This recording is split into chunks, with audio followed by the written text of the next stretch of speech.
मानुषी संवाद में आप सबका स्वागत है। Welcome to the 17 February 2023 edition of Manushi Samvad. Well friends, कल आपको याद है कि मैंने जो नया ऑर्डिनेंस लाया है उत्तराखंड की सरकार ने, जिसमें चीटिंग के खिलाफ एक कड़ा ड्रकोनियन सा कानून उन्होंने लागू भी कर दिया, जिसके तहत 10 करोड़ तक का फाइन है। 5 लाख से शुरू होके 10 लाख, 1 करोड़, 10 करोड़ तक जाता है, और 2-3 साल से लेकर शायद लाइफ इम्प्रिजनमेंट का भी प्रावधान है अगर चीटिंग करते हुए पकड़े गए या पेपर रिलीज कर दिया किसी ने तो। और इससे पहले भी बहुत से ऐसे कानून बन चुके हैं उत्तर प्रदेश में, जिसका उत्तराखंड हिस्सा था, और फिर भी वो फेल होते गए और कड़े कड़े कड़े कड़े कड़े कानून आते गए। और अब ये देख लीजिए, ये सिर्फ फेल नहीं होगा, लाखों की जिंदगियां तबाह करेगा, लाखों परिवारों को तबाह करेगा। तो इसलिए कल तो हमने मौजूदा शिक्षा पद्धति, इसको पद्धति भी कहें, सिस्टम भी नहीं कह सकते, there is nothing systematic about it. Yes, there is systematic damage to brain, to young people's brains, this systematic lumpenization of our youth, ये तो सिस्टमैटिक है, पर उसको एजुकेशन सिस्टम कहें, मुझे तो नहीं लगता वो उपयुक्त शब्द होगा। तो कल तो हमने क्रिटिक किया, और ये पर्याप्त नहीं है कि हम केवल क्रिटिक करें। मुझे लगता है ये भी बहुत ज़रूरी है कि ऑल्टरनेटिव्स क्या हैं। अगर हम कहते हैं कि सरकारीकरण शिक्षा का बहुत जहरीला रहा है, इसने तबाही मचाई हमारे देश में, और हमारे देश का एजुकेशनल ग्राफ नीचे से नीचे जाता जा रहा है। एक छोटा सा एलीट तबका ज़रूर है जो ग्लोबल पोजीशनिंग में बहुत सफल हुआ है। यहाँ से सीधा आईआईटी में, आईआईएम में डिग्री लेके भागते हैं कैलिफोर्निया या ऑस्ट्रेलिया या जहाँ भी, और वहाँ पे बहुत अच्छे करियर्स बना रहे हैं, और उससे हम सोचते हैं कि बहुत बड़े गर्व की बात होनी चाहिए हमारे भारतीयों के लिए। परंतु जो 10 लोग अगर सक्सेसफुल होते हैं, सफल होते हैं देश में या विदेशों में जाकर, उनके पीछे करोड़ों की जिंदगियां तबाह हो रही हैं। और ऐसा सिस्टम जो इतना अन्याय करे कि लाखों करोड़ों बच्चे एक घटिया सा इम्तिहान पास करने के लिए चीटिंग करने की मजबूरी उन तक आ जाए, तो एक तो एग्जामिनेशन सिस्टम पे लानत है, और ऐसे एजुकेशन सिस्टम पे भी लानत है। टीचर्स क्या कर रहे थे? टीचर्स को पढ़ाना नहीं आता, स्वयं भी चीटिंग करके ही पास हुए होंगे, तो इसलिए उनके पढ़ाए बच्चे भी इसी हाल में हैं। खैर, आज हम आपके समक्ष पेश कर रहे हैं विजय लक्ष्मी विश्वनाथन को। इनकी बहुत अद्भुत कहानी है, मुझे तो दिल खुश हो गया इनकी पर्सनल कहानी सुन के। कैसे इन्होंने, अमेरिका में रह रही थी, 2 बेटे हैं इनके, और इन्होंने क्यों और कैसे अपने बच्चों को फॉर्मल स्कूल सिस्टम में से निकाला। अच्छा, ये भी नहीं कि किसी भारत के छोटे से शहर में रह रही थी तो सोचा रहे ये तो घटिया स्कूल है। अमेरिका के स्कूल में भी इनको लगा कि उपयुक्त नहीं रहेगा, मेरे बच्चों की पढ़ाई यहाँ सही नहीं हो सकती या संस्कार सही नहीं मिल सकते। तो विजय लक्ष्मी जी से पूछते हैं, और इनकी जो जर्नी है, it is truly phenomenal. I loved the story, Vijay Lakshmi, the little that I know of it. और एक और इनकी बहुत बड़ी इम्पोर्टेंट पहचान है राजीव मल्होत्रा जी की, ये बहुत क्लोज कॉलीग है। अभी जो स्नेक्स इन द गंगा किताब आई है वो को ऑथर की है, और बहुत सा रिसर्च उसके लिए विजय लक्ष्मी ने ही किया। Welcome Vijay Lakshmi ji, and thank you for bringing this good news to us. Otherwise people start despairing. Ji. Namaste, and thank you for having me, Madhuji. It's been a great ride and lovely knowing you through all these years as well. So, namaste. Namaste.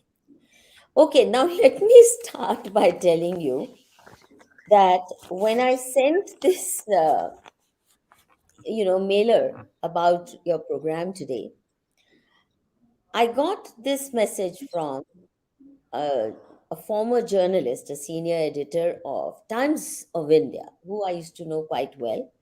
His name is Swagato Ganguly. And let me tell you what he wrote. In response to this theme that was announced, he says, you should have added, यानी जो आज का show है इसमें आपको add कर देना चाहिए, टॉपिक ये होना चाहिए, quote unquote, how I ruined my children's future and am now calling on you to ruin your children's future too.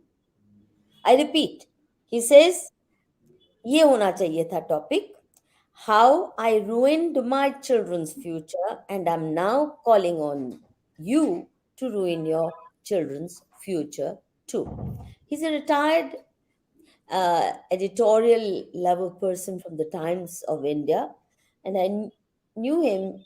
When there was a time I used to write for him. Very typically leftist, Bengali left, very typical. So then I responded saying, by the way, her elder son is now in Stanford studying, I mentioned the subject, science, obviously. And I said, what about your children? There's no response. Let's see what he has to tell us about the success story of his children who must have gone to Presidency College, etc., or wherever else they went. I was really amused at the arrogance of it. At the arrogance of it. He hasn't heard your story, but he has already passed a judgment that you ruined their life. So, Mujhe Lakshmi, let's get you started. कैसे शुरू हुई ये journey आपकी? आप America में क्या कर रही थी? कब पहुंची अमेरिका में? और फिर ये एकाएक कैसे ये आपने फैसला लिया? सो मैं हायर एजुकेशन के लिए अमेरिका गई थी. My Hindi is poor, so where I can. Mix it. Yes, yes. Please mix. Feel free to Okay, speak but it's in really poor, so whatever. I ask for your patience. So उधर जाके मैं mechanical engineer थी, so उधर जाके MS में enrol किया. उसके बाद मुझे नौकरी मिली यूनाइटेड टेक्नोलॉजीज में, एंड नौकरी से मैं विदेश भी गई to Singapore, Europe, and I worked in all kinds of places. And then Wharton Business School so it's one of the best business schools in the world even today. So वहाँ जाके finance पढ़ी, MBA. और उसके बाद मैं wall street में काम करने लगी फाइनेंस में.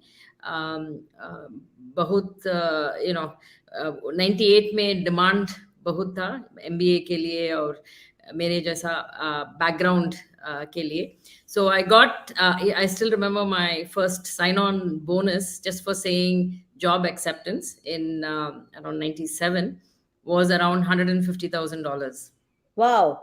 This is not the salary, but just a sign to just say I'm coming there. So what was the So salary? May I know? the salary was more like, so most of it was bonus based in finance world. So my package was around 120, 130, but the sign on bonus was 150. And then of course there would be bonus at the end of the year. So so I thought I had made it very successful. And then until I had children, and when I had children, and that's the very same time I also met Swami Dayananda Saraswati, who then became my guru. But I went there and I realized after listening to Puja Swamiji for 2 or 3 lectures that I realized how little I knew about our own civilization, where I come from. I had no clue about any of that. And yet I Let's would see this consider. photograph. A lot of people may not know about him. And I think a few words about this great person. This great person. Yeah, This that is is his Swamiji. last years. I met him during this time when he was not well, and you know, uh, In 2015, in fact, I met him. Okay. Not too long before your Guruji Yeah. left So when I this. met Swamiji, I realized that I didn't know so much, and yet I thought I had conquered the world. I was so successful. And everything was so fantastic. And I realized that there was so much I did not know, and I did not want my children to be the same way.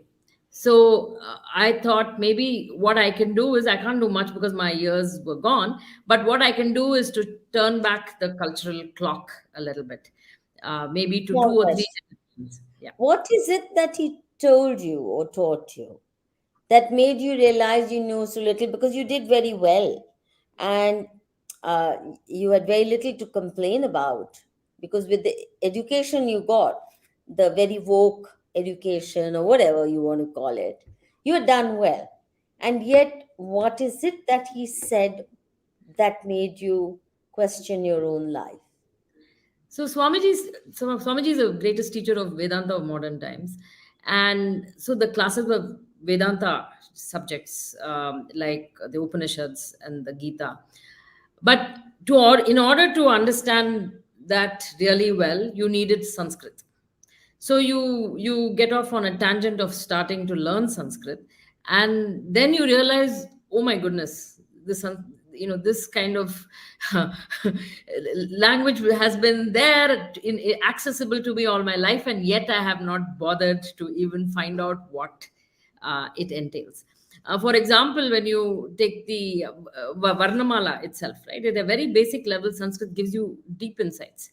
So you have kaka gaganga cha cha, the ka varga, the cha varga, that, uh, and so compare that to ABC. So you have ABCD, and somebody tells you AEIOU are the vowels, and the rest of them are consonants. Whereas here in the Varnamala, you have I, E as vowels, and then you have the Vyanjana, the consonants, go, ka, ka, ga, ga, nga, cha, cha, cha, cha, nya. And then they sort of tell you that the ka varga is from the kantha. Akuha visarjaniyanam kantha. There's a sutra. So ka, ka, ga, ga, nga, the sthana is kantha. Then the cha cha ja ja nya, it is talu, it's palatal, from the palate. Then you have ta ta da da na, where your tongue touches the roof of the mouth. Therefore, it's a cerebral, that's the sthana. And then you have ta ta da da na, which is danta, and then pa pa ba ba ma, the oshta. So that very system, right there, if somebody says, if is ABCD kind of arrangement superior or this Varnamala superior, you have to and this is just sthana, and then there is prayatna, the effort that goes into making that sound, and each sound can be actually given a sthana and a prayatna, and the prayatna are twofold. There's abhyantara prayatna, bahya prayatna, all of this. And you think to yourself, God, what, and here I've been glorifying ABCD, and trying to teach my children, the ABCD rhyme, and you think to yourself, what are you doing, so it doesn't require, it's not about nostalgia. It is about how the Shastra itself reveals how superior it is in structure, how superior it is in definition. Before you start any Vedanta text, you have Anubandha Chatushtayam, four, you know, sort of things as to why this book should be written. There is prayojana, who's the adhikari, what is the prayojana, what is the sambandha between. So these kinds of strict rules about, even before a book is written. I So would today, say, I would say sophisticated rules yes, about adhikar, about what protocols to follow. what is the Our Vishaya? questions don't have any of that. That's right. It and is and a on that standards today, nobody can actually write a book because it's such a high standard. So when you're exposed to these, not just the content of the shastra, but the infrastructure, the grammar, the frameworks that's set up for quality and standards and bhashya and tippani, and it's just mind boggling. It is not nostalgia, it is pure rigor, structure, science, and rational thinking. So that is when I realized that I'm zero. I thought I've gone up, worked hard, did all this, and then realized that it's an absolute zero. And the worst part was, a good part of my life was gone, because lots of things you commit to memory when you're in your early years, and once you cross 25, 30, the game's over. You have no it's really not possible to catch up. So this is what I learned from that exposure to Swamiji. And of course, Swamiji encouraged me and said, you really don't need to put your kids to school until 7 or 8. Let them just be free. Why this stress of that modern education brings along? So I did not do that. And internally, I wanted to make sure that my kids also learned Sanskritam at an early age. I wanted them to turn back the cultural clock, like I said, at least 4 or 5 generations, because this kind of education has been kept away from all of us, because our parents didn't insist on it, and it didn't get passed on. And there was apatkala of different sorts. We had invasions, we had all kinds of things. Our books were burnt, our libraries were gone. So the whole parampara of this passing on this education was lost. So at least what we could do is to turn back individually. I wanted my children to be with more samskaras than what I was or what my parents had. So that was how the journey started. Okay. So, what were the first steps you took? How old were your kids at that time? So my older one was going to kindergarten, first grade, and I just, one Friday I just pulled him out, because he was he was in a fancy private school in the US, and people said that if you join this private school for whatever, 25-30,000 dollars a year, that your life was made. They would send you to the best colleges, and you'll be networking with the best kids who are all movers and shakers of tomorrow. So there's this big competition to get into the private school.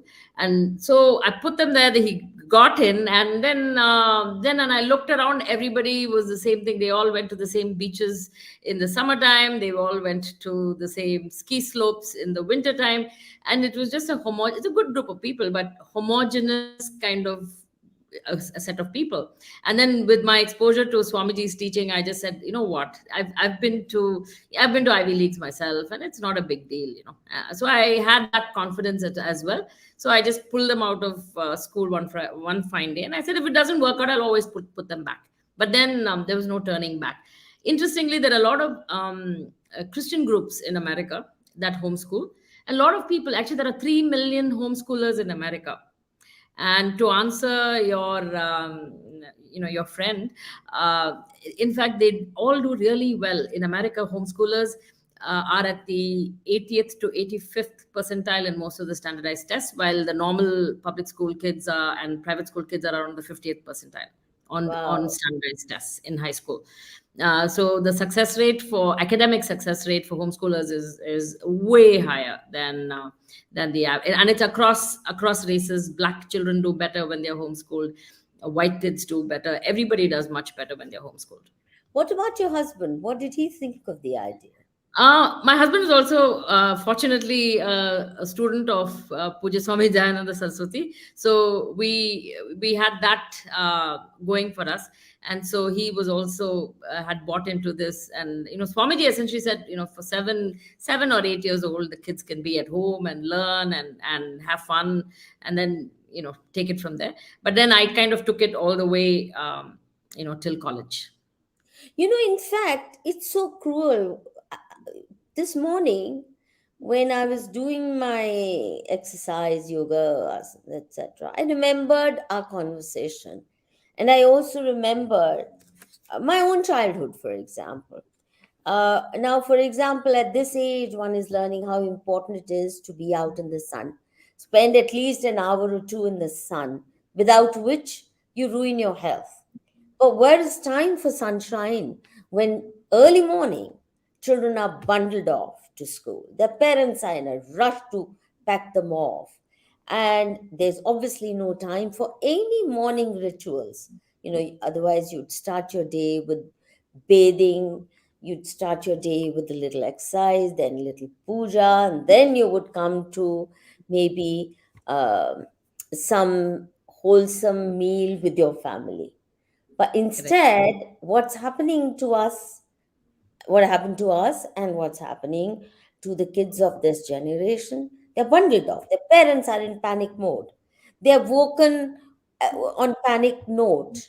Then many parents I know bathe their children at night because there's no chance of, or they say, all right, when you come back from school, you can bathe, just wash your face and then put on your school uniform and get out. And very quickly a tiffin is packed, and very quickly the child maybe gulps a glass of milk or doesn't, you know. Look at what we've done. And then you're put in classrooms, and even if they're comfortable classrooms, they're air conditioned classroom, you get no sun and you don't get fresh air. What's going to become of your health? Just this is enough to say no, this is cruel. Right. Not only that, there is a lot of stress in these traditional schools, and many people do not ask, right, whether this we've blindly accepted this factory model of education without questioning it. For example, we don't question, does it take 8 hours a day to actually teach the children? Does it does it require 8 year old? So many people ask me about socializing. They'd say, what about socializing your kids? So I said, I'll answer that question, but first let me ask you, what makes you think an 8 year old should be with other 8 year olds for 8 hours a day, and that's Yeah. the right kind of socializing? You tell me On the that. contrary, on Yeah. the And contrary, on and I said, intergenerational mixing is so important for the emotional versatility of kids. exactly. Because a kid who learns at an early age and continues to live that life of being able to deal with a younger brother who may be 4 years old, and an elder one who is maybe 14, and an uncle who is 25, or another aunt who's 36, and a grandfather who's 58, and so on and so forth. And, a whole range of people in a day. If you're dealing with that entire lot of people, you're much healthier than if you are only with your peer group. And that peer group can be cranky and, bratish.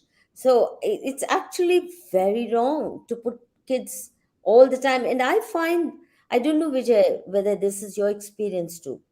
When I go to an Indian home, even today, it's quite common, at least among normal, not very woke families, that the kids will also treat you as a as one of their own guests or whatever. They're not going to say, "Oh, my mom's friend has come," and walk off. Whenever I have visited friends' homes in England or in America or in Germany, and the kids walk in, they may say hi and then off because I'm their mom's friend. They've no real desire to, because I'm not their age. I'm I'm not from their own group. So they don't even know how to deal with Yeah, they family don't friends. want to welcome you into the family and say, Auntie, sit down, can I get you a glass of water, Yeah, whatever. nothing of the kind ever. They're rude almost, and which also means they're rude to their mothers, because it's in effect dismissing of your mother's social circle with the utter disdain. What do I want to do with these ruddy fuddies? Uh, I'm next gen, right? So anyway, Right. So it's important to question these sorts of systems that the regular schools put out, and ask if these are the right ways of socializing. So should you stay for 8 hours a day? Most of it is busy work. So let me give you an example. Both my boys, my older one did computer science, and my younger one did aerospace engineering. So both are heavy duty STEM fields. Now, you wouldn't believe it that they actually did not have any science education till 8th standard. Okay. you mean homeschooling? In the homeschooling program. And No, I'll tell you. let's say then you withdrew them. You suddenly jumping. You Okay. withdrew them. How does it start? How did Okay. they take to it? Were they Okay. upset? Okay, let me tell you that. So when I withdrew them, they were pretty young. So homeschooling is very successful when the children are young. Young children really don't want to go out to school. It's only in the teenage years that you'll have trouble. If you take a 14-year-old girl and say, okay, tomorrow onwards I'm going to homeschool you, it may not work, because she has her own groups and socializing and all of that in school, and that's very important. But younger children don't have any problem. They're really happy to be at home. Hmm. Now, it's, of course, like everybody, people would start replicating what is in a school at home and run the home like a school, which does not work. So what homeschooling gives you, like you said, is you have time to do all your samskaras, your puja, all of that, your rituals. My both boys are musicians, so they would do their practice abhyasa in the morning, and then we would have a big nice South Indian meal and then start the day. So the uh, the idea is that you get to do all of this and plan your day accordingly. The other big thing is that you can take holidays that you want and not what the system dictates. For example, if you're given a day off on Bakrid or something like that, you really, it's of no use to you. But you can celebrate Hanuman Jayanti if that's what you want. So many Christians and Muslims in the US actually homeschool because they have this flexibility of imparting religious education to their young ones. Most of the Hindus that I know are all secular sort of people. Most Hindus have not started home educating, which is a separate conversation, but this is something that I have seen. Because for most Hindus, they'd rather just take on a secular curriculum and go ahead with it.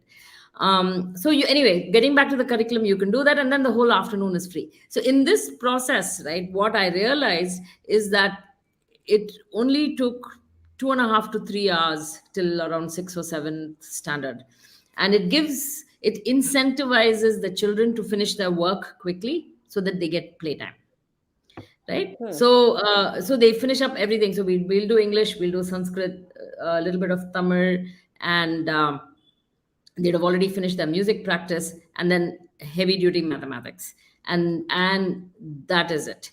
They would have a lot of reading of the sciences. They would have, books on science that they would read in the evening. All of us read. Of course, we had a no television home as well.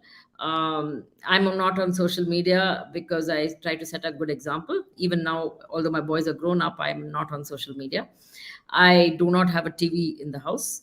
I'm okay with giving in fact, my older son, till he was 19, did not have a telephone, and my younger one till he was 20, because he had COVID during his first year. So 18 to 19, and only at 19 he got a telephone. Just a year and a half ago, he got a telephone of his own, a mobile phone of his own, because we believe that anyone can take my phone. It's an instrument that can be used, and I can just return their calls a little later. So we had no television, no electronics, no computer games and things like that. And we had a home that was a sort of self-policing, a very bare minimum home. We would eat on the floor. We would sit down and eat on the floor, even in America. And even till today in India, I do not have a dining table. I eat on the floor. I do not have beds. We sleep on the floor. Sleeping has to be a conscious act. You have to roll out a mat in the afternoon with a pillow, and then lie down. You just can't just lie down and watch TV. And I have no comfy sofas or anything. I just have wooden planks, and it's a very bare bones house, if you will. I have no fancy curtains. I have very white, thin linen curtains that just keep the sunshine out, but still it's bright. So those are sort of the environmental, And the you kids know, are okay with it? they don't know any better. So when they're young, they don't know any better, because this is a house. And I always tell children, if there was a phase where they would say, oh, so and so has a pet dog and I would like it, then I say we can't cherry pick. I would definitely love so and so's husband, and that one's mother-in-law, and this one's girl child, and all of that. But life is not like that. Life is very simple. Hello? What happened? What happened? Vijayalakshmi, you're in Bangalore and yet in this high tech city. How can this happen? Array, very strange. Well, friends, I'm going to check. In the meantime, आप ले आइए angel और रबानी आई हुई हैं, इनको ले आइए 2 minute के लिए. हाँ, admin ji, admin please. I have some good news to share with our friends. Please bring Angel and Angel or Rabani. दीदी वो नहीं है, चली गई है. नहीं नहीं, अभी मेरे को भेजा था उन्होंने मैसेज कि they are waiting. So Sorry, मैं बोलती I'm हूँ उन्हें. हाँ, I'm सॉरी, sorry. बोल. I don't. I think there was some problem with the internet. I'm sorry about that. Okay. But anyway, so I was just saying that you can't have one person's uh, something and the another person's something else. You get a package and you have to sort of make do in life with that. So so this is what I always tell them, and they were okay because younger days, in fact, they. The children don't, this is the normal, this is our house, this is how we do things. And in fact, I would, if they misbehaved, I would threaten and tell them I'd send you back, I send you into school. So and they'd be like, okay, we'll get things done. Mhm. So but when they were around 9 or 10, that's when I moved to India to actually home educate them here. What about your job? You're home educating them. That means you have to be at home. At Yes, least one of you. yeah, I quit my job. I was a consultant when I started having children, and I quit it because I always saw I had friends that were much older than me, and they would always run to the phone when their kids were in college or at work. If they happened to call, they would be like, okay, my this one's calling, just hold on. And then with full enthusiasm and eagerness, they would pick up the phone and say hello, and they say, hi mom, whatever, I have to run, bye, love you. And and you would see the face just become shrink True. and shrivel up. Yeah, because they've been waiting for their son or daughter to call, and they would rarely do it. And when they did do it, it was just a brief conversation of saying happy Mother's Day or love you or whatever, like that, right? And what was stunning to me was that here my children are small and always want to be with me, and I don't want them. And here are my friends who want their children so badly at that age, in their 60s and all of that. And the children don't want want you because they have their own lives. And I said, you know what, when I'm 60 and 65, I'm not going to regret this. So when they want me, I'm going to want them. So I just quit my job, and I became a teacher and an educationalist, and I kind of was looking into education as as a profession, just to homeschool. So Okay. So you spent more. What did their father also participate in this teaching process, or you let him be? yeah, I let him be because there's only one person who, this is a full-time occupation, and I didn't do it also by myself. So there are so as a homeschooling parent, one thinks, one of the myths is that you have to do everything yourself. I did not teach, for example, American history. I did not teach English. I had tutors for that. Till eighth, I did not teach science or math. I taught science or math, and after that, in high school, I did not do that. I had online courses. I had a variety of teachers and things like that. And even for Sanskrit, we were going for classes together. My boys and I entered Samskrita Bharathi, again, a fantastic organization for those who want to start learning Sanskrit, because it's a fun, nice sambhashanam approach to Sanskritam. So you learn to speak Sanskritam, and then slowly you get into the more technical details. So we started studying Sanskritam, and then we went into exams and things like that together. But of course, now they've gone far away, and I've just about made very limited progress. But such is life. Mhm. Yeah. Now, so how long did this homeschool? Both were homeschooled, right? Both. My younger one did not even, yeah, did not go to school at all. So both Now of them were. let's show our viewers their pictures and their practicing. In fact, your kids started making small presentations on YouTube. right? No, this is, of course, now studying at Stanford. That story will come later. I wanted you to play that video of those little kids when they're little kids and they're doing their teaching Sanskrit to others. Yeah. Yeah. नमो नमः। अद्य भगवद् गीता जयन्ती अस्ति। एतस्मिन् वार्षिकोत्सवदिवसे श्रीकृष्णः अर्जुनं गीतोपदेशं कृतवान्। एकः सम्प्रदायः अस्ति। कुरुक्षेत्रे ज्योतिसरः नाम एकं तीर्थम् अस्ति। तत्र जनैः भगवद्गीता पारायणं क्रियते। कुरुक्षेत्रं न गन्तुं शक्यते चेत् चिन्ता मास्तु। मित्रैः सह भवन्तः स्वगृहे गीतापारायणं कर्तुम् अर्हन्ति। सर्वदा भगवद्गीतां पठन्तु। आनन्दम्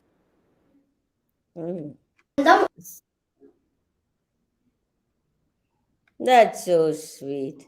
Okay, so That's these were so projects. So the way all this started was, we were in America, and in the winter, you limited. You can't really go out, do too much. Go out. Mr. So Roko, we would- let Vijaya speak first, then we come with the second video. Yeah. So what we would do is, I also teach them cooking. Traditional cooking using traditional vessels, because some of these cultural things are being lost. So especially in the South, we have, there are special vessels to make sambar and special vessels to make, there's a tin-based vessel to make rasam in. And there are some specific stone vessels for use for certain things. So I didn't want these cultural things to go away. So I would always teach them even cooking, traditional recipes, traditional cooking. For example, every season when we move to India, every season there are different pickles that you can make. There are medicinal root pickles and, amla pickle. And so you make a little bit and then it lasts you for around 2-3 weeks. And by then it's time for a new pickle making session. So anyway, so in the US in the winter time, we had, we would produce these movies just to kind of put them up and encourage them to do something fun. So this is like a class project, of sorts. Okay. That's where it started. It's beautiful. Yes. And they're so lively, there's drama in their voice. They're not just doing, like rote learning or anything. They've got real passion for what they are saying. And they're already ready to be little teachers, the way they were communicating in that channel. Chalo, aage, show the other one also. This is from your kitchen. आवाभ्यां मुख्यतया देवदर्शनार्थं मन्दिरं गम्यते। सत्यमुक्तं चेत् न केवलं देवदर्शनार्थं किन्तु देवप्रसादार्थम् अपि। अन्यप्रतीक्षमाणेभ्यः भक्तेभ्यः अपि प्रसादं रोचते। एकस्मिन् दिने प्रसादं खादिता मया चिन्तितः कथम् उत्कृष्टं पञ्चामृतं क्रियते इति प्रश्नः उत्पन्नः। पञ्चामृतस्य विधिः कः? बहु संशोधनानन्तरं पाककृतिं प्राप्य आवाम् इदानीं भवन्तं सूचयिष्यावः। सावधानेन शृण्वन्तु। सावधानता आवश्यकी। नैवेद्यार्थं पञ्चामृतम् उचितरीत्या करणीयम्। सर्वप्रथमं स्नानानन्तरं शर्करां, दधिं, क्षीरं, मधुं, घृतं च संस्थापयन्तु। ततः प्रभृति सम्यक् मिश्रणं कुर्वन्तु। भवान् पादयतु। अहं मिश्रणं करोमि। अन्नपङ्गुन्यायः।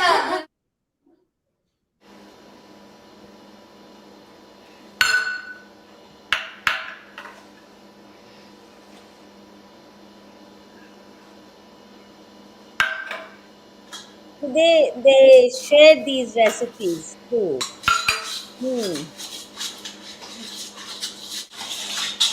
This is still in America, right? Is it? Yeah. एकः अर्चकः कैलासनाथः इति नाम्ना एतस्मिन् विषये स्व अभिप्रायं प्रकाशितवान्।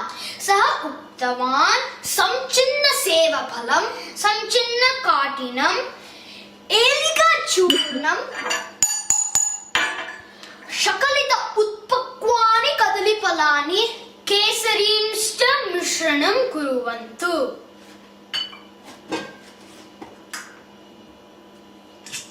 Now, what are they making?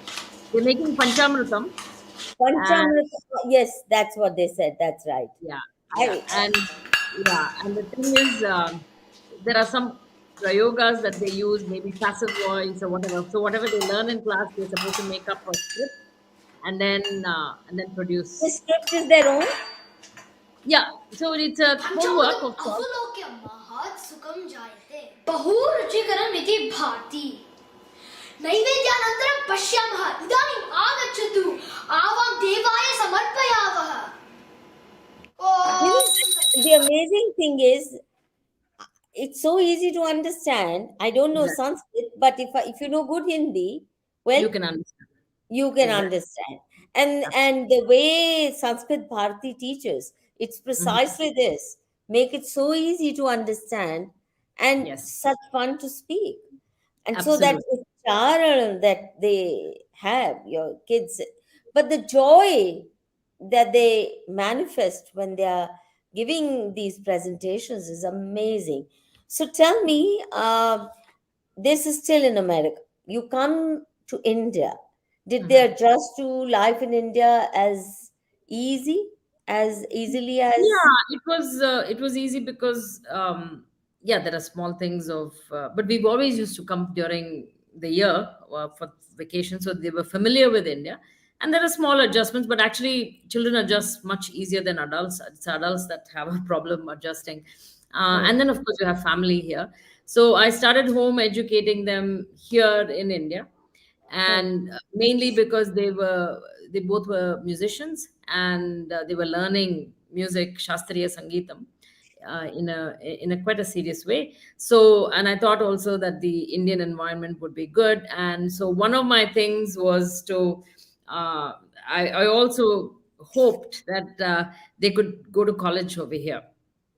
But then I realized that the school system over here does not allow you to. So you have to be in the CBSE or the NIOS or some system to get into college in India. And you cannot write the CBSE exam or the ICSE exam as a homeschooler, as a private candidate, which is unfortunate. So if you, And that exam is in any case such bullshit. It's not even worth subjecting your child to that torture. I mean, so many kids are committing suicide. Correct. But to mainstream them of some sort, you have to mainstream them at some, at some level. At some point, and I thought, okay, if we can go do the CBSE exam privately, that would be great. But of course, it doesn't allow. So my choice was to put them into this the local school in India and be in India, or to homeschool them till they are 17 or 18, and then put them back in America, because that's the only system that will take these kids. India will not take them. Wow. Because they're home educated. So then at what stage do they... So they carried on homeschooling. So I decided to homeschool them, and they did the American system, to write the basic exams of whatever. And then they ended up in America. But the myths of homeschooling, whether we spoke about socializing, but there is also, socializing, like you said, does not have to come just with eight-year-olds being with 8-year-olds, but you can also have opportunities. My boys would teach at Samskrita Bharathi. So when you do a shibiram for Samskrita Bharathi, you have a 4-year-old and an 80-year-old in the class, and you have to sort of manage this class. And this is all social skills. It's not just so it's not just people always says, oh, how about socializing? In fact, when we had the Chennai had a huge flood in 2015, I think 15-16. The huge flood in Chennai because of the Chembarampakam lake was got breached, and the reservoir got breached, and then it flooded Chennai. So we had no electricity for I think a week, and all the schools were closed. So there were many people in my apartment complex who would come and knock on my door by day 2 or day 3. They said, how do you do this? There's no power, so the kids have no video games and nothing, and they're all day they're with us, and we don't know what to do. Them they're driving us crazy. So all the mothers came to me and said, what the hell do you do? Because you have them 24/7, 365, and I mean, for us it was just another week, but without power, and that's about it. So they said, what do you do? And I said, well, we don't expect much in life in terms of stimulation. we find our own things to do, because children don't pick up a book, they don't watch ants crawl. They've lost all that, and everything has to be hyper titillating. It has to be in your senses all the time. In fact, when I look at textbooks for, say, mathematics or something, right, I don't. I first look at the book and see if there are it's in color and too many balls flying and buses squealing, and I say no, I don't want that. I want a book that is simple, we're doing mathematics, so we'll have simple, print, white paper, black print. That's it. Nothing stimulating. So I think we these days it's become it's sad that the kids are just overstimulated from everywhere, and the smartphone In fact, Vijaya, what you're as well. saying rings bells of so many kinds. I remember during my trips to the US or Australia, I would often make it a point to go to school, some school or the other, and witness classroom teaching. And I was shocked to find that teachers, in order to hold the attention of kids, were performing like our TV anchors do today. We find them overhyped, yelling, drama, this, that. I said, what kind of teaching is that? And they said, these kids, if you don't dramatize, they're not used to paying attention. So it was really so hyped, overhyped, and one could tell the effort on the part of the teacher to. Am I making sense to you? I mean, Absolutely, no one absolutely. knows better than you. In fact, if I'm you go into a kindergarten class, right? If you go into a kindergarten class, modern day, we have Montessori classes. You'll have all these notice boards and balloons yeah. hanging, and so and so's birthday being celebrated. Just visually, it's just And TV an screen and TV screen teaching for kids, Mhm. kindergarten kids. Absolutely. It Yeah. is. It's a problem. It's a huge problem, and kids without that level of stimulation, they just don't. They can't have. You can't get their attention. Moreover, one of the things that I would do is also select the books that they read. Right. I learned very early on that the books that they read is it's the quantity doesn't matter, the quality. So quality matters. So in home education circles, they would say that let your child read 2 pages of a dense matter, Encyclopedia Britannica, 1 page. It's better than reading 1,000 pages of Harry Potter. So some of these books that you get today in terms of fiction is you can, even if you skip 20 pages, it's very passive reading. It doesn't require this active commitment from you. So you can skip 20 pages and still not miss anything. It's all Hmm. sort of given to you. Everything is sort of given to you. It doesn't let your imagination run wild.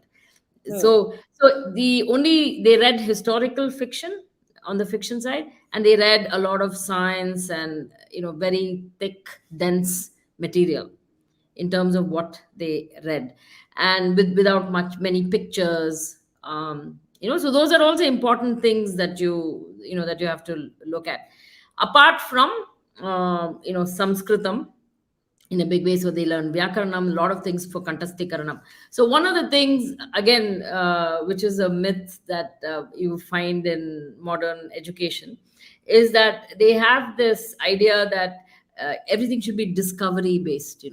So even in America, so America has this classical education which came from the Greeks, which actually the Greeks borrowed from ancient Indian tradition pedagogy from India. And that's called the classical model of education. And then you have this very trendy discovery approach to education.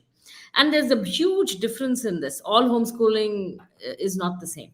So some homeschoolers are called unschoolers, where they just let their children lead the effort.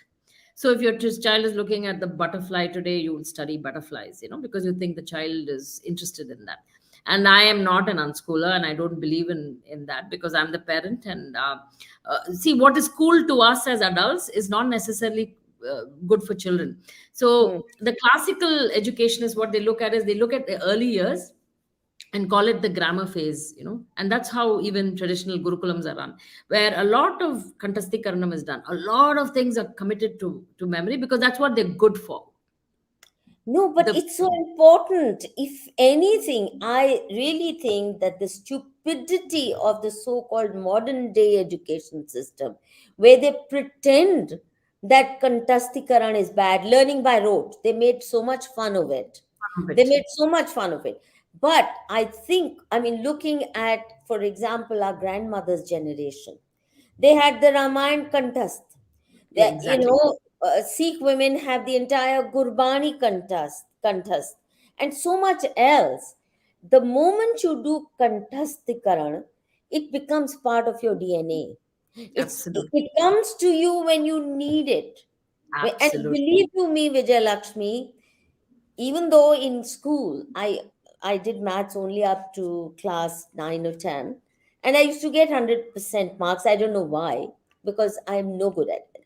The only maths I know is one, counting on my fingers, and the pahadas, the tables I learned in Hindi at home up to 16. That I don't know who taught me, must have been my mother or somebody. And up to 16, do duni char duni, that's the only maths that has stayed with me, because कंठस्थीकरण हुआ. उसके बाद का maths, जो भी geometry सीखी, algebra, zilch. Now, कंठस्थीकरण and the wisdom comes to you when you need it. And I remember one of my friends, for example, had a stroke and was admitted in hospital in Delhi. This was Sharad Joshi, one of the big farm leaders, and they said he's going to be paralyzed because of this stroke. One part of the brain had been damaged, and you know how he revived his brain? Guess. He knew Gita by heart, Kantasthikaran, and a lot of Marathi poetry and whatever. But Gita, he just kept chanting. The doctors were stunned at how his brain power came back, because और कंठस्थीकरण नहीं होता तो वो recall नहीं होता तो chant नहीं होता तो ब्रेन में जो Right. जागृति आनी थी. Yeah, stimulation doesn't happen. Yes, it's so Yeah. important, Kantastikaran, and they Right. made fun of it. And the kids grew up with what? Jack and Jill went up the hill. Correct. Gibberish, right? Rubbish. You put rubbish in your head. Yes. Yeah. That's what all these schools do. And Yeah. again, people don't question all this. So the early years, you do a lot of Kantasikaram, because that's what the child can do. We think maybe writing something is cool, or learning about the butterfly is cool, but that's not what the kids are capable of. They're just capable of being sponges and just committing to memory, which ends up being long-term memory when they are adults, which stays intact, like you said, for your friend. So, so in this time of Kantastikaranam, you do the Amara Kosha, you do the Ashtadhyayi. So, for example, if you have, and Sanskrit is so nuanced, and like I'll give you examples. You have Paryaya Padas, which is synonyms for hand, right? Hasta is one, Kara is another, Pani is another. So you can go down to the root in Sanskrit. So pa, would be to protect. As somebody recently told me, the hand is the only thing that protects the body. So so if something hits you, you put your hand out. So that is the being the pani, right? And so when you do pani grahanam, it's a specific. You don't do hasta grahanam in your marriage. You do pani grahanam as a symbol of protection. Then when you say kara is for karoti, to do. So when you say karagre vasate Lakshmi, karamadhye Saraswati, karamule tu Govindah, prabhate karadarshanam. So you are saying, may this hand, which is doing, do good things, because it Yeah. has all these devatas, right? So the word kara is there. You don't say hasta.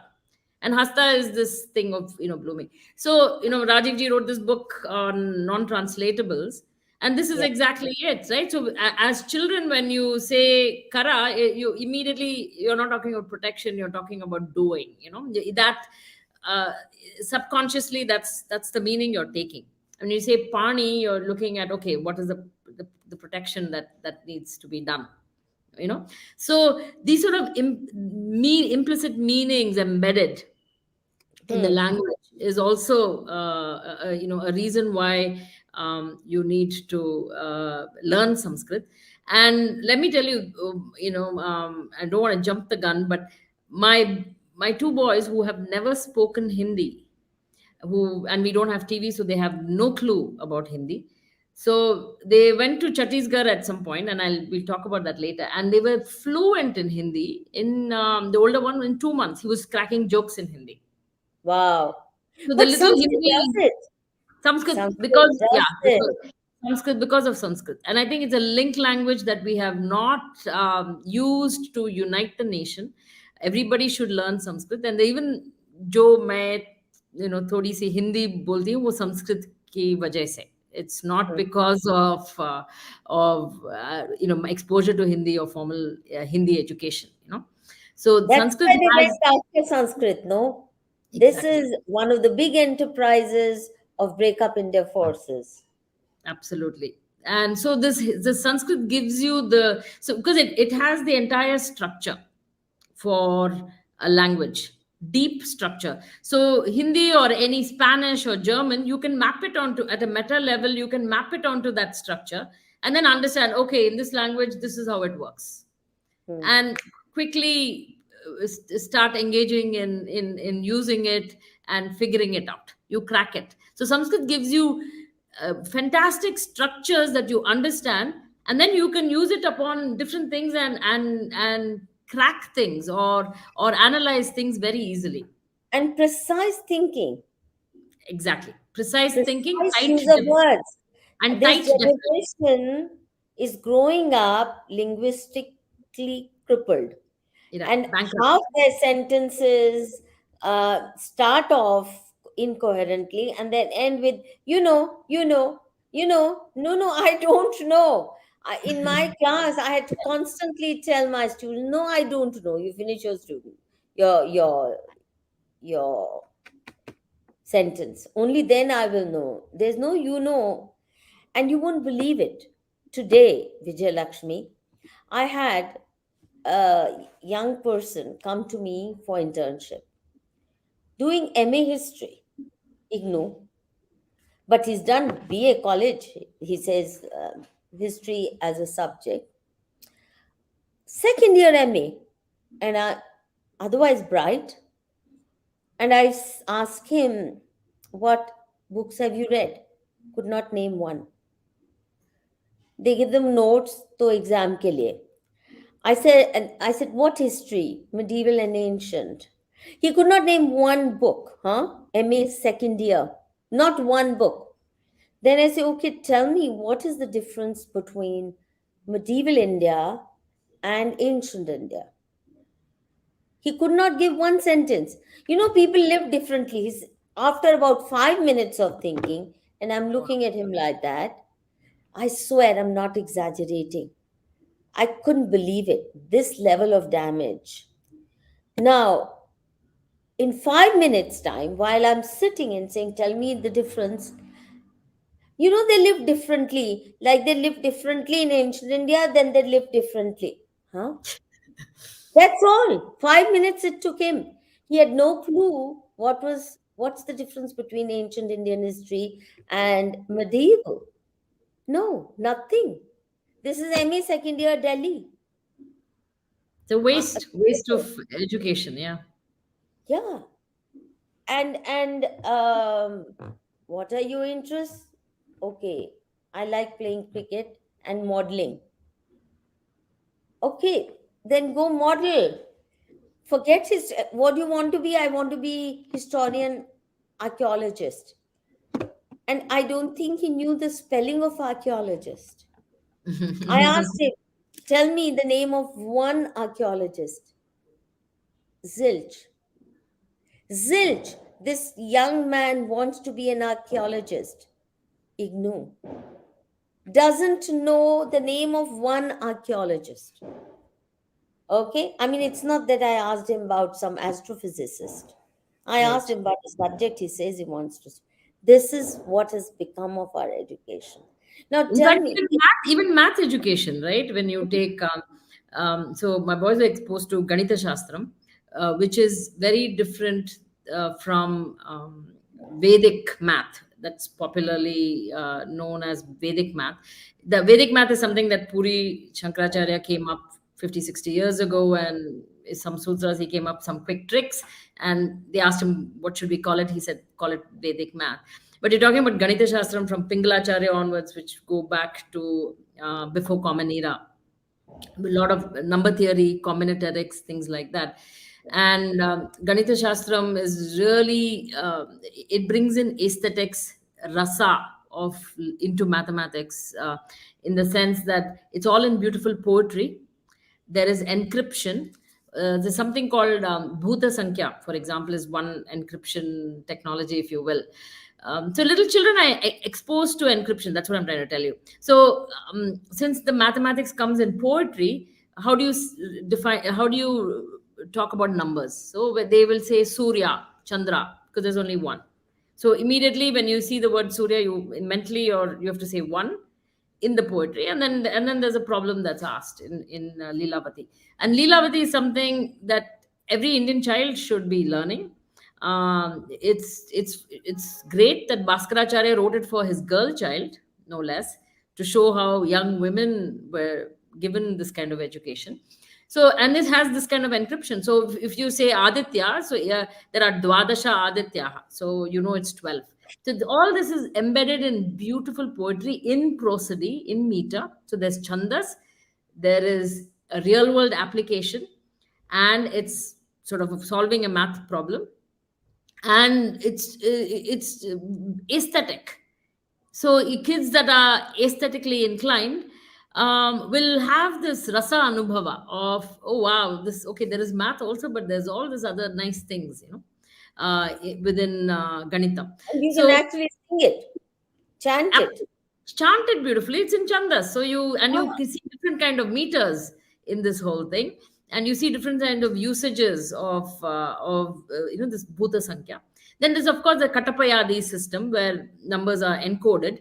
It goes on 1 to 0, using the like that, right? 1 to 0 it goes, and 9, and then you encode. So, like the Melakarta system in Carnatic music uses the Katapayadi to get the different 72 Melakartas and give them numbers and things like that. So, there's so many encryption techniques. You don't have to go, we all rave about computer science and things like that, but all these are just pearls, gems in our Shastra, which we can introduce to young children in a nice way, rasa filled. They can enjoy the whole thing, play with numbers, get the ideas so well in their head, do the Kantastikaranam in the early ages. I mean, I don't know why we, even with the new education policy and all that, we've just not brought out any of this. not at It's all, not at all. They're so timid. See, also they don't have people who have experience of Indian knowledge systems. correct. All you're doing is a little bit of band-aiding, and that's not going to work. Now, let's hear your son sing, because there's a small video of him uh, playing, because that part of daily education, yeah.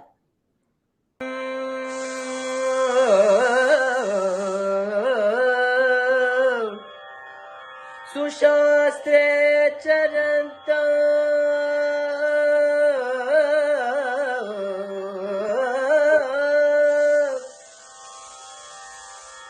सदा सञ्चरन्तम् जनान्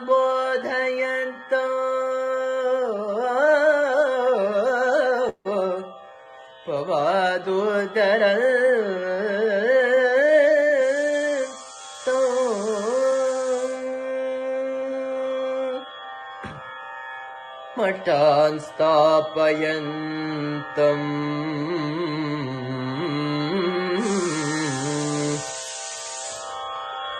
गुरून् पूजयन्तम्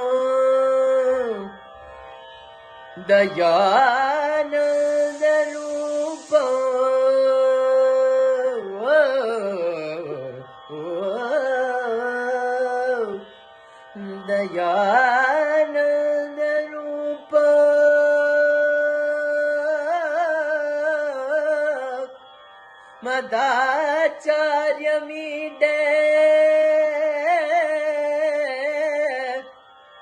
सुशास्ते चरन्तम् सदा सञ्चरन्तो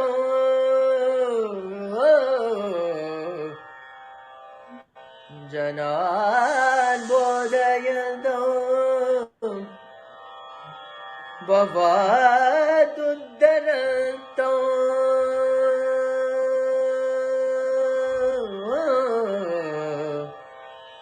मठान् स्थापयन्तम् गुरून् पूजयन्तम्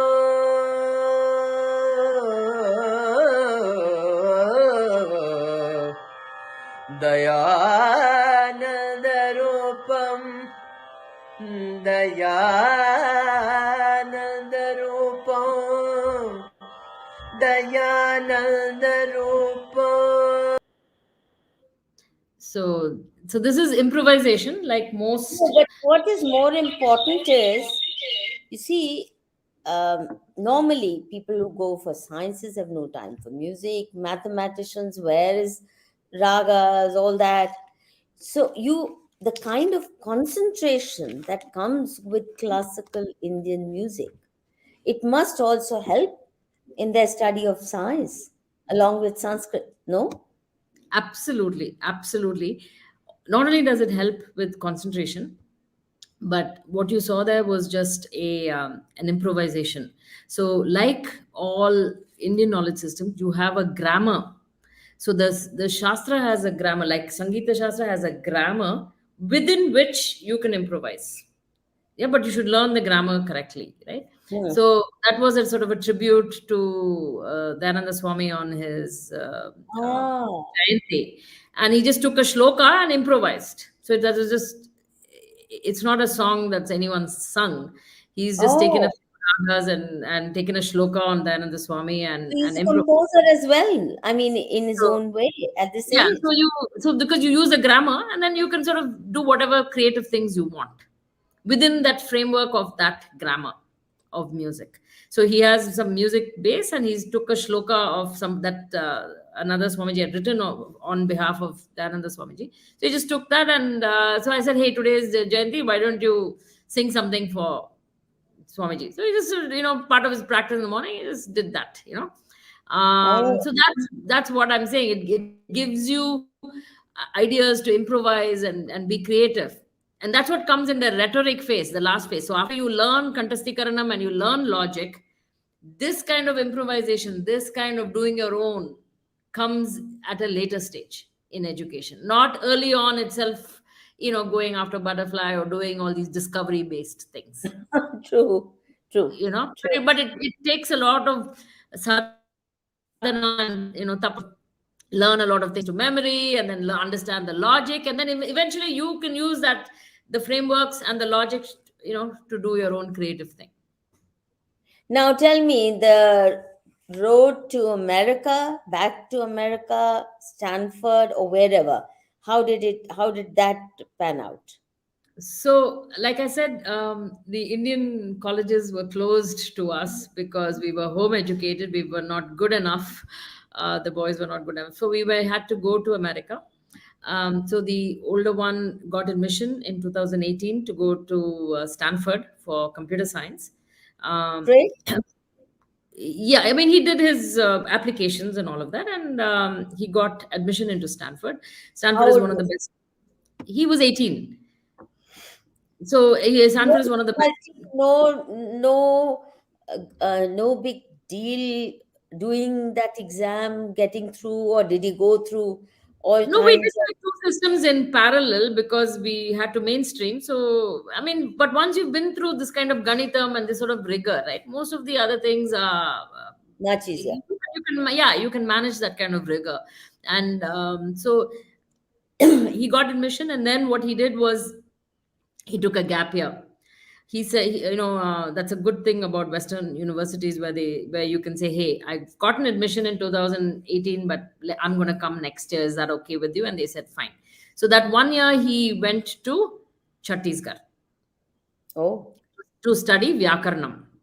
So not many oh, know. that's a beautiful picture of this great teacher. Please, wo dikhaiye. Admin? This is Yeah. my second son, but yeah, he's there now. But we'll talk about him. Yeah, Pushpa she is. Dikshit. Mata Pushpa Dikshit ji. She is one amazing Bharat Ratna, if you will. I think the Padma Awards, given to movie stars and cricketers, are way too many. I think there are real Bharat Ratnas in places like She's one of Chhattisgarh. them. She's absolutely one of them. Mataji has, she's just a genius, and she's like a lion when it comes to Vyakarnam. And so she runs a Gurukulam. She's 82. Madhuji, she's 82 years old, sitting in Bilaspur, the fourth tier city. Okay, fourth tier town, open drains, flies, the roads are a fourth tier city, right? Raipur would be a third tier city, Bilaspur a fourth tier city. She sits there. It's an open door policy. She puts her own pension money and her husband's pension money, whatever. Vidya Danam, Annadanam. Wow. Yeah, she feeds whoever. There are lots of children from everywhere, from Nepal to Varanasi to Vrindavan. Everyone comes there. They learn Vyakaranam, and then they go back. They stay there however long they want. She feeds all of them. She's like a mother. It's not like a father where you say you study and you try to, and somebody doesn't study. You got to. She just will drill it down. Samadana, Vedadana. She uses everything. If you enter there, you can't exit without learning Vyakaranam. Okay. So I mean, that's her passion. So she and she has her own pedagogy of teaching Panini Vyakaranam. She's not just a teacher of Vyakaranam, but she has her own Paushpika Vritti. She's a pedagogian of sorts, right? And a modern day Muni, if you will. I'm so grateful that we found a person like that. And so Siddharth spent a year there, and before going to Stanford, studied Vyakaranam, and then went to Stanford a year later. But he finished in 3 years, a 4-year course. He finished in 3 years, and now he's working for a startup in blockchain. And he still sings, and he studies Vyakaranam, things like that. My younger one, he was into aerospace engineering. He finished his 4-year course in engineering in Georgia Tech, which is it's a top school for aerospace engineering in the world, one of the top schools. So he finished that 4-year course in 2 years. After the second year, he's got a job, Madhuji, for $150,000. Plus, he got admission into Stanford to do masters in the fall, last fall. So he said no to the job. He postponed his admission to masters at Stanford for next year. He's sitting in Chhattisgarh. Oh, That's his picture with Mataji, right? So he's sitting to doing Vyakaranam. He couldn't take a gap year because of COVID, so he finished his studies early, and he's so happy there. The thing is, you can't tell a 20-year-old you can't force to do something like this, right? To sit, leave America, leave your $150,000 job, and sit in Chhattisgarh. Why he's doing it is the beauty of Shastra. Like how I told you about the Varnamala, right? The deeper you go, the more gems you find, and you cannot turn away. If you're a true seeker of knowledge, you can't turn away from this, from what Shastras have for us. And that's what is, I'm not pushing him, and he's not a great child that's unique and all that. If you have a bit of a peek into what Shastras have to offer, right, you yourself will go there, I'm so envious of your kids. I you know. can't tell you. I can't wait to end this life cycle and be born again soon enough so that I can go through that kind of education. The load of shit one has had to carry and then shed. You know, I've always said, I started saying it way back in my BA days, that I measure my progress by the amount of muck I shed that's being fed into me through my so-called elite education in India. And I'm glad I never wanted to go abroad to study, though most of my contemporaries rushed there or went for IFS. That I knew I didn't want to do. But even sitting here, you know, our universities, elite universities, behave as though they are a little island off the coast of England or America. And their kura kabar is what is fed to us. In So, fact, the Western education itself is not working in America. Right now, America is very divided. yeah, In this snakes in the Ganga, we sort of show a few of those things that have ideas have come into Ashoka. yeah, For example, one of the things that they want to do is to bring in pornography into education. I know.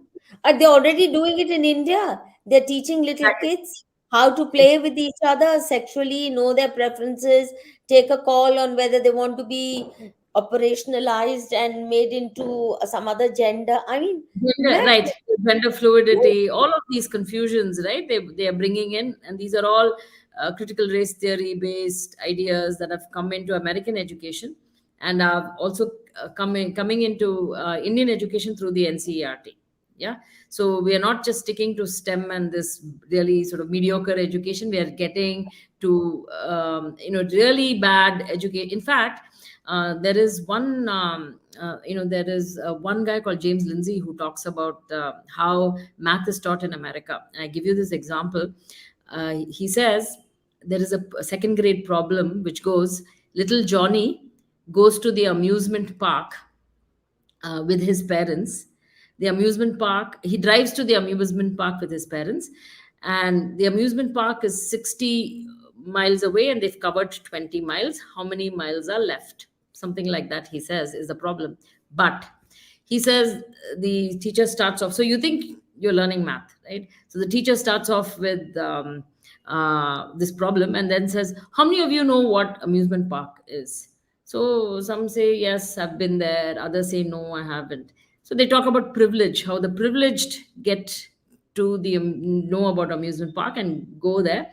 Whereas if you're poor and don't have the privilege, you can't. So there's a rich poor discussion. The next week, the same problem is posed.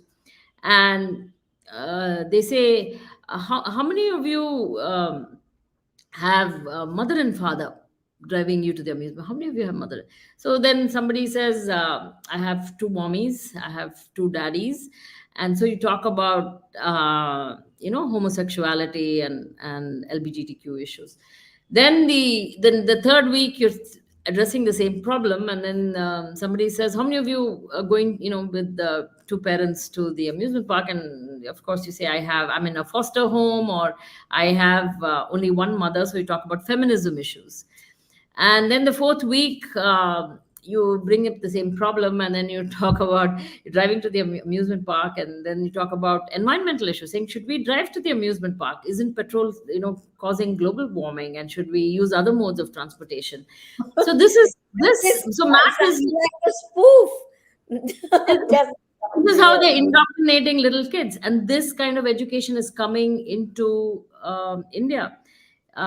So this is not a joke. This is indoctrination, and it's happening in the guise of mathematics, in the guise of science. So and it's entering every country almost, and it's definitely happening to India. And NCRT curriculum, they're trying to be progressive and all that, and your children are not going to be learning even the math they used to be learning. And this is really this is indoctrination and nothing else. So this is a Right. problem in America, and Americans are fighting it. The conservative Americans are fighting this sort of education. Whereas in India, we are just clueless about all of these issues. We're not looking into curriculum. We're not doing anything. They want to train teachers like this. Ashoka wants, like I said, Ashoka wants to bring in pornography. Ashoka is teaching children about kinky sexual practices. There is a woman from a group called Kinky Collective in Delhi who talks about who's to define what is pleasure and pain, right, in sexual relationships.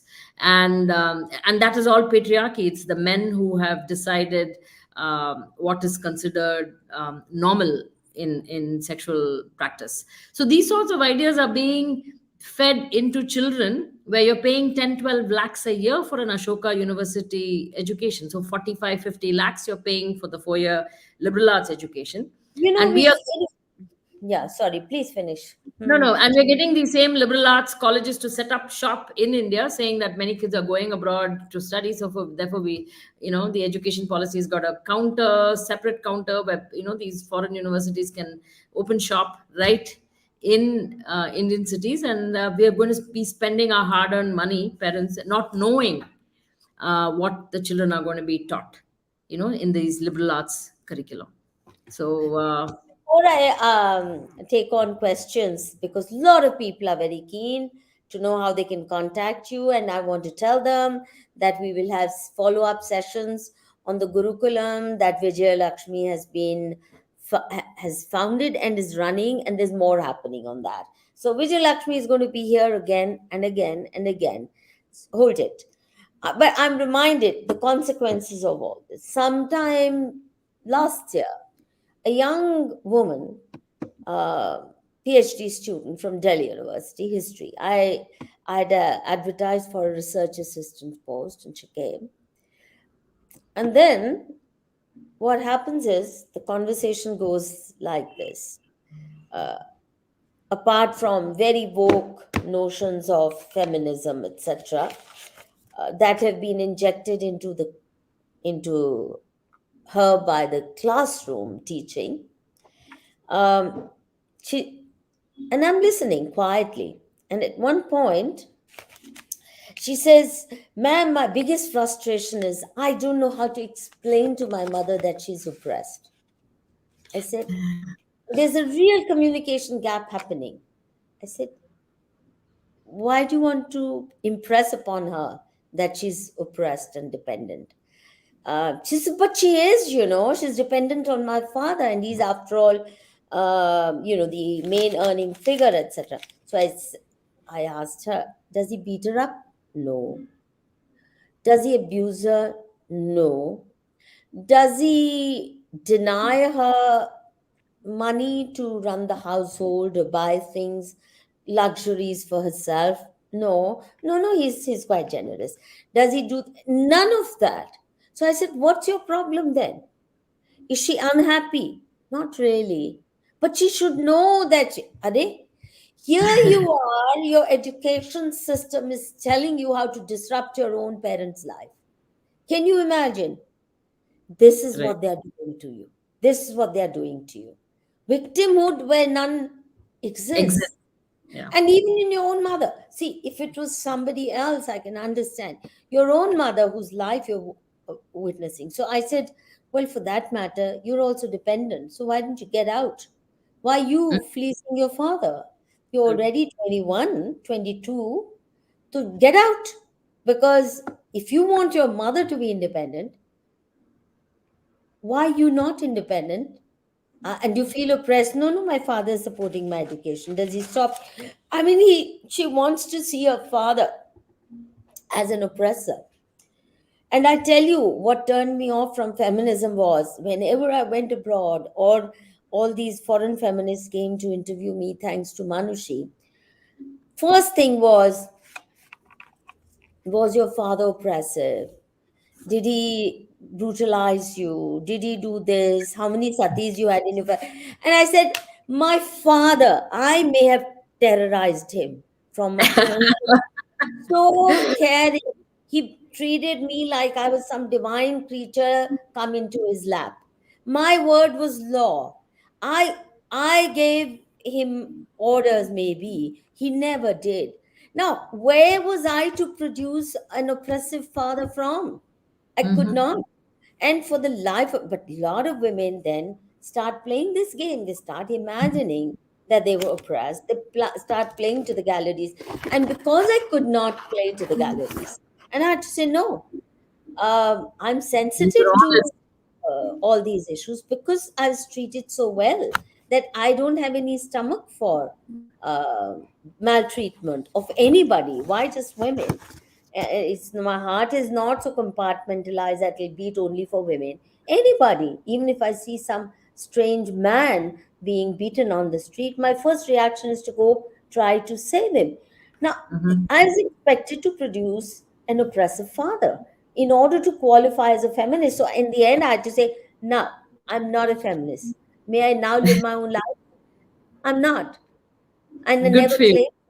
Yeah, and that's why one of my most celebrated and controversial essay written in the 80s was why I do not call myself a feminist. Because I had to become a persona, within that slot. That's what they do to Mhm. you. And the Mhm. Ashokas and the JNUs and DUs, now even merit universities, all these smaller, the Hindi version of wokeism is cruder and stupider. So anyway, last question is, what did your family think of it? And let's also have admin G, if there are any super chats, bring them. What did the rest of your family think of it all? And how do your your sons, friends, their peer group, how do they deal with them? So my family was initially a little skeptical. They said, "Do you have to really do all this? Why can't we be like the rest of the people? Just put them in school, things like that." But as they saw them being very different in a very good way, for example, peer pressure doesn't affect them like how it affects other children, right? Especially in the teenagers, kids act up. The peers tell them what to do, and at the end of the day, I would ask parents to see if the values that you hold dear, do your children share those same values? And if they don't, then the education system has messed them up. Yes, sir. And if they do, then I think it's a success, whatever those values might be. And I think my children hold those values, and they're quite open about being Hindu or wearing their Hinduism on their sleeve wherever they go. They usually you'll find them with tilak, and even in American colleges, they practice what they need to practice. So I think they are fine. They're very confident that they don't succumb to peer pressure at all, which is what you want them to be. You want them to be really strong, because I think Marxists have a knack of stripping you of identity so that they can manipulate you into the woke ideology. So I think the stronger their identity is in terms of religious identity, language identity, things, cultural and civilizational identity in many, many, many forms. Your Ishtadevata worship, your daily puja, your Kuladevata, Gramadev, all those things are very important for giving children a sense of identity. And the more sort of these identities they have, the better rooted they are. And once they're very well rooted, nobody can shake them. So I Sure. think that's what. So I think a good test would be: do your children share the same values that you hold close? And if they don't, I think somewhere in the middle, somebody has come in and been the Trojan horse and intercepted this whole thing. I think that's one of the worst things that the modern education, Western education system has done, which is this: it has engineered intergenerational warfare. It's fashionable to feel your parents are ruddy fuddies, and I think it comes from this Abrahamic Christian notion of progress, which is they were once in Stone Age, then Copper Age, then this age, then that age, then feudalism, capitalism, socialism. So it's linear progression, which means whatever we're doing today is smarter than what the previous generation did. And they see their past as dark ages and their parents as ruddy fuddies. Whereas in our tradition, we are taught that the wisdom that our parents or the elders can give, which also comes with their blessings, is something you can't get anywhere else. That experiential wisdom, and experience not just of that generation, but inherited the wisdom of many generations.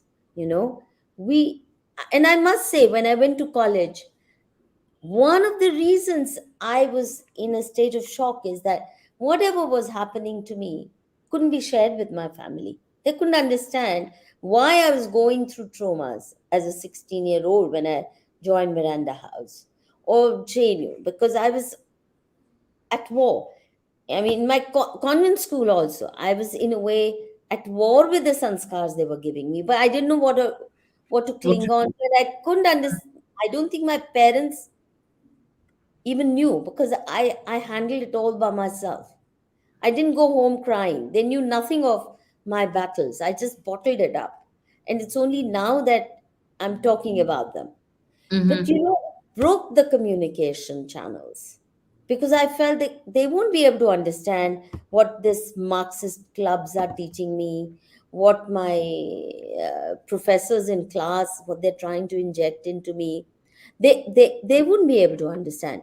Whereas if my education had been not Shakespeare based or Milton, but if I was reading Ramayana, we never would have had any Conflict. intergenerational uh, communication gap.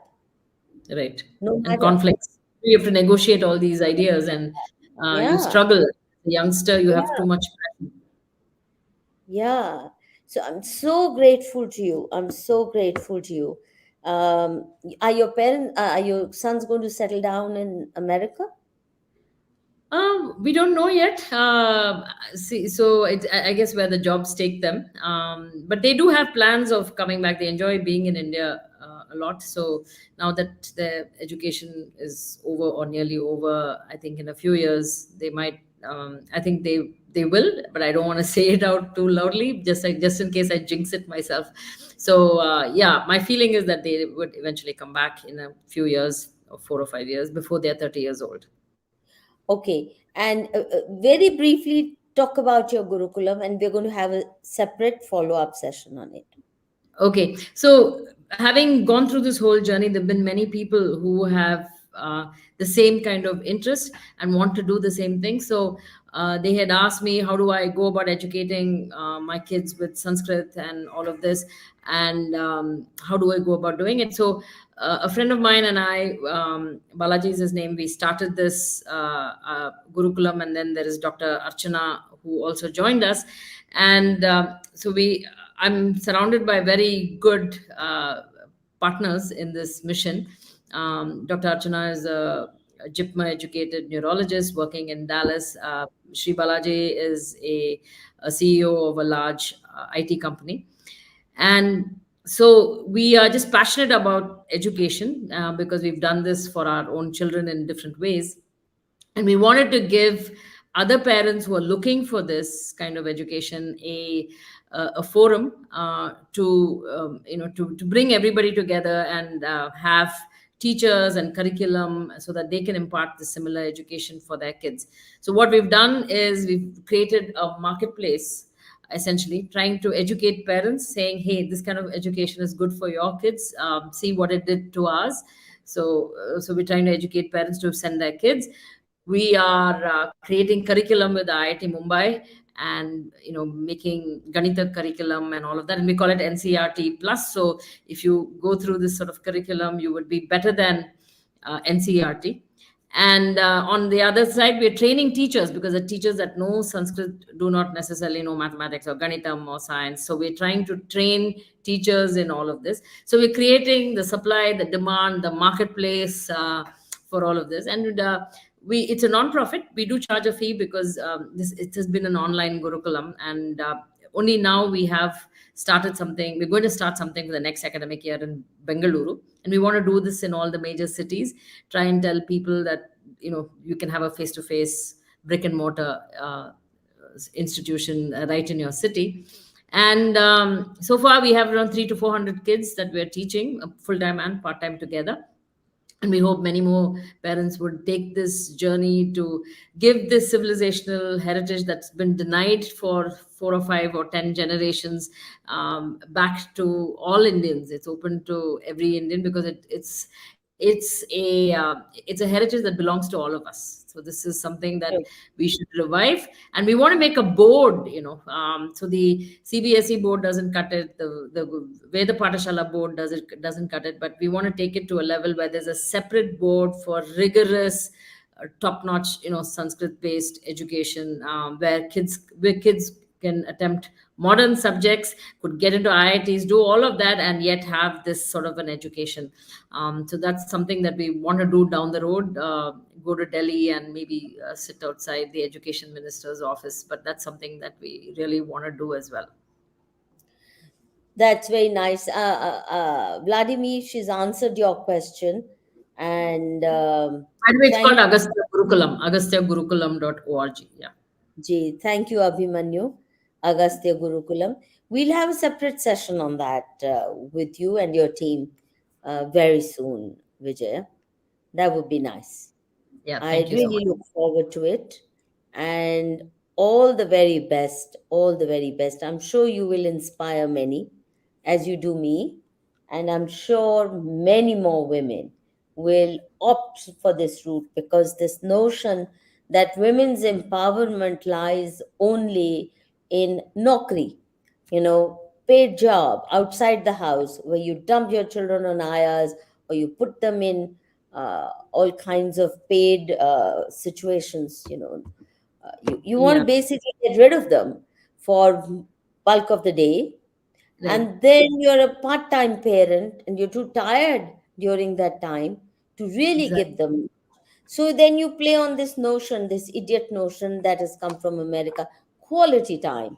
We give our children quality time. So the 25 minutes a day at night or just before they go to bed, we spend, they're supposed to make up for everything.